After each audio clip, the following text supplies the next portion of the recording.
Steve Kornacki has been on it all night, and he can tell us where things stand right now, especially with Jon Ossoff. How much of the vote is in, and where are we looking at coming from next? Yeah, Mika, so the vast majority of the vote is in, but basically here you see the lead for Ossoff right now sits at 16,370 votes. That is 0.4 of 1 point.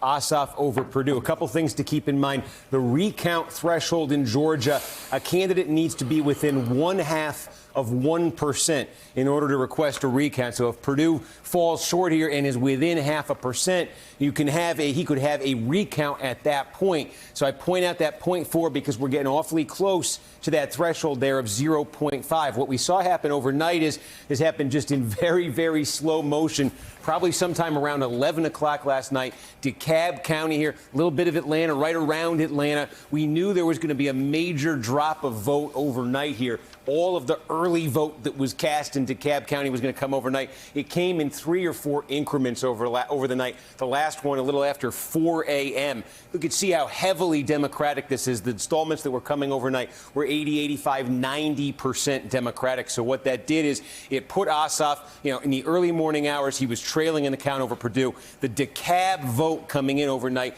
is what lifted Ossoff to this lead over Perdue. And in the other race, it's what allowed Warnock to move it over to a 50,000 vote advantage. So if Ossoff, though, is at 16,370 this morning, where does it go from here?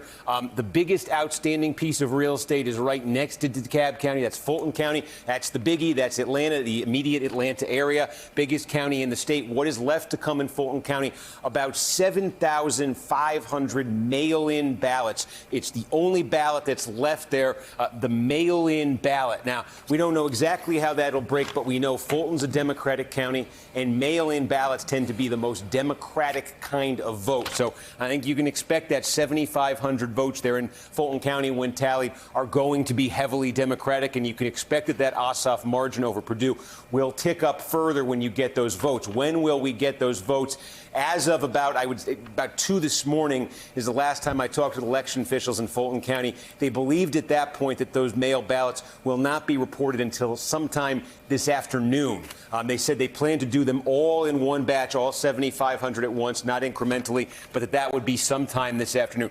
Thanks for checking out MSNBC on YouTube, and make sure you subscribe to stay up to date on the day's biggest stories. And you can click on any of the videos around us to watch more from Morning Joe and MSNBC. Thanks so much for watching.